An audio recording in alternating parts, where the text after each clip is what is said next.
Hello, and welcome to Communicate to Lead, the podcast that empowers leaders and aspiring leaders to communicate with clarity and impact. I'm Kele Belton, CEO and successful entrepreneur, and your host for today. I'm here to equip you with all the essential tools and strategies to master effective communication and lead your team to success. As the founder and CEO of The Tailored Approach, my goal is to empower you to be the best leader you can be. So sit back, relax, and join me in today's episode as we dive into the art of communicating like a true leader. What if the most powerful leadership tool you have isn't a fancy strategy or a killer presentation, but actually your capacity for deep empathy?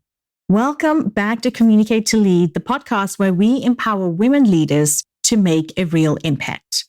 Last year, we tackled the mechanics of tough talks, but today we're going a little deeper. We're uncovering how genuine empathy can transform those difficult conversations from dreaded confrontations into opportunities for genuine connection and growth. Today, we're cracking the code on the empathy equation. We're going beyond simply handling tough talks. We're diving into how deep empathy can actually make those conversations more authentic, more productive, and dare I say, even more human. Get ready to unlock the power of psychological safety, master the art of truly empathetic listening, and discover how to balance compassion with accountability. Because let's face it, leadership isn't just about getting things done. It's about connecting with the people who make it all happen, our teams. Before we discuss the how-tos of navigating tough conversations, let's take a moment to talk about why empathy is important.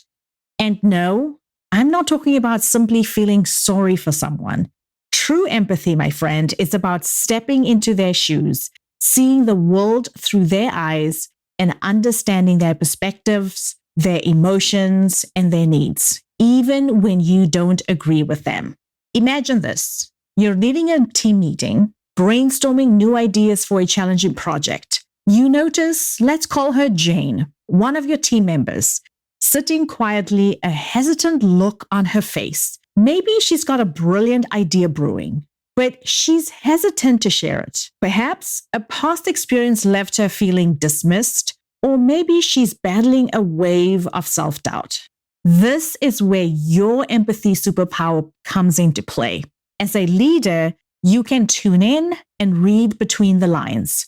You sense Jane's hesitation, and instead of brushing it past it, you create a safe space for her. You gently encourage her to share her thoughts, ensuring her voice is heard and valued. That is the essence of psychological safety. When you lead with empathy, you're not just building trust, you're constructing a foundation of support where your team members feel safe being vulnerable, taking risks, and voicing their opinions without the fear of judgment or ridicule. And here's the kicker. This kind of environment isn't just about warm and fuzzy. It's a catalyst for greatness.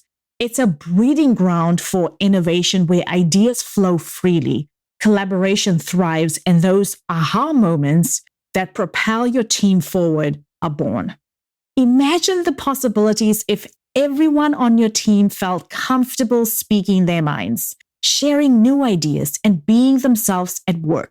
When people feel safe, and I mean truly safe, they are far more likely to contribute, collaborate, and come up with creative solutions. That's what empathy-driven leadership is all about. Creating a space where everyone feels valued and empowered to do their best. We all know that empathy is important, but it can be tough to put it into practice. I know for myself, it's something that I have to be intentional with. Otherwise, when I get busy, it flies right out the window. Especially when things get tough, that's when we have to focus on empathy. So let's explore some practical ways to bring more empathy into our communication, even during those tough conversations. It really starts with listening. And I mean truly listening, not just waiting for your turn to speak, but really listening to what the person who has the floor, who is speaking, what they are saying. Because we all know about active listening. If you have been listening to the podcast for a while, I have spoken about active listening more than once. I will share in the show notes some of the episodes where you can listen more on active listening. And we know what that is: nodding, making eye contact, all that good stuff. But empathetic listening takes it a step further. It's about tuning into what's not being said, to the emotions behind the words. It's about reflecting back what you hear, saying things like, "It sounds like you're feeling frustrated," or "I'm hearing some hesitation. Is there more you want to share?"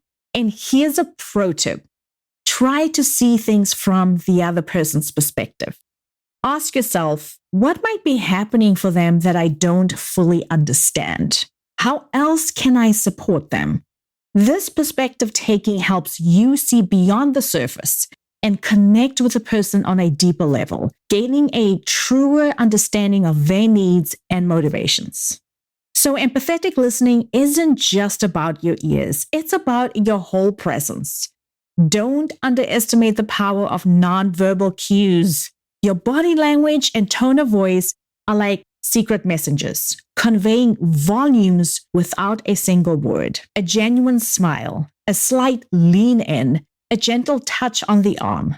These small gestures can communicate empathy far more powerfully than words alone.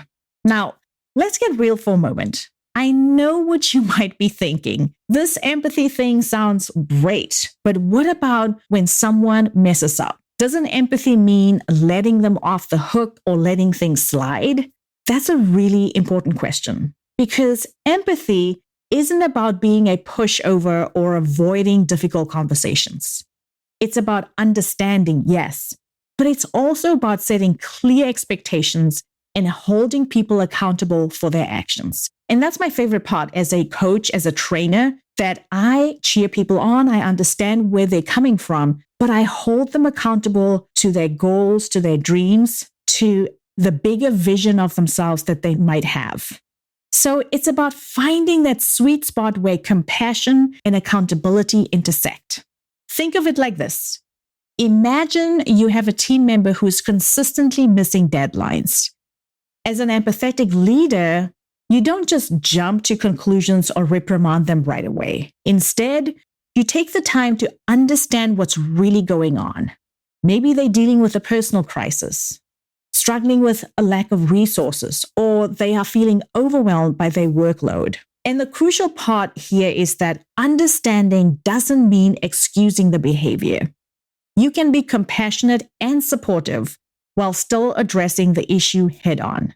You could be saying something like, "I understand you're going through a tough time, and I'm here to support you in any way I can."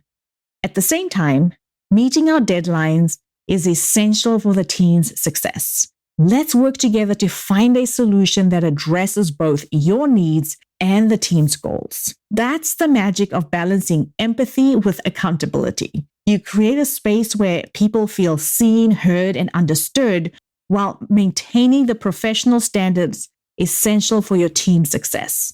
It's about having tough conversations with kindness and respect while still holding people accountable for their actions and helping them grow. And this balance is especially important for women leaders. We often face pressure to conform to outdated stereotypes, to either be overly accommodating or overly aggressive. But with empathy as our guide, we can find that middle ground, that place where we can be both supportive and assertive, compassionate and decisive. And that, my friend, wraps up our conversation about the empathy equation. I hope this episode has inspired you to embrace the power of empathy in your leadership journey. It's about leading with your head and your heart. It's about creating a space where people feel safe, heard, and empowered to do their best work. Today, we explored why empathy is so essential, especially when it comes to navigating those tough conversations. We talked about how empathy unlocks psychological safety, creating an environment where everyone feels comfortable contributing and taking risks. We also dove into the nitty-gritty of empathetic listening, those techniques that help us truly understand and connect with the person we are speaking with. And finally, we tackle the crucial balance between empathy and accountability, that sweet spot where we can be both supportive and assertive. As women leaders, we have this incredible ability to connect with people on a deeper level. Let's use that superpower to transform those tough talks into opportunities for growth, understanding, and authentic connection. Now, I would love to hear from you. Head over to our social media channels and share your thoughts on today's episode. How did you use empathy to navigate tough conversations? Let's keep this conversation going because it is so crucial that we infuse empathy, connection, being human into our conversations, the work we do, how we're collaborating, working with our team, leading our teams. So grab the social media links in the show notes and let me know how you are using empathy today. Until next time, my friend, I am Kele, reminding you that great communication is the foundation of inspiring leadership. Keep learning, keep growing, and remember to communicate to lead.